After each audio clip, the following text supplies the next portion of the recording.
मंडळी, पुढच्या भागात तुम्हाला असा प्रसंग पाहायला मिळणार आहे की तुमचा श्वास रोखला जाईल. प्रेक्षकांनो, आधी सबस्क्राईब करा, लाईक करा आणि व्हिडिओ शेवटपर्यंत बघा. एकीकडे अर्णवची नशा, दुसरीकडे ईश्वरीची काळजी आणि तिसरीकडे तिच्या मनात साठत गेलेला राग. या तिघांचं अद्भुत मिश्रण.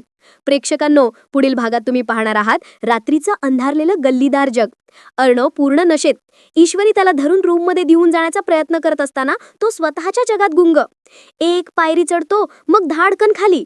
चेहरा लाल, डोळे ओले झालेले आणि तोंडातून येणारा नाद, ईश्वरी, या पायऱ्या संपतच नाहीयेत ग, कधीपासून चालतोय मी. खरं तर तो एकाही पायरीवर चढलेला नसतो. तो जागेवरच पाय उचलून नाटक करत असतो. ईश्वरी राग दाबून काळजीने म्हणते, सर थांबा, आता पडा. पण तो स्वतःच्या वेदनांत बुडलेला. मग प्रेक्षकांनो, कट्टू सकाळचा शांत पण वादळपूर्वीची शांतता असलेला सीन. टेबलवर सुंदर सॉरी कार्ड, बाजूला मिठाईचा बॉक्स. हे अर्णवचं नशेनंतरचं पहिलं पश्चातापाचं प्रयत्न. ईश्वरी कार्ड पाहते, डोळे पाणवतात, पण मनातलं दुखणं ताजं. मागे वळते. अर्णव कान पकडून कुत्र्या पिलासारखा केविलवाणा चेहरा करून उभा. आई शपथ सॉरी. पण ईश्वरीचा राग अचानक उसळतो. ती कार्ड उचलते.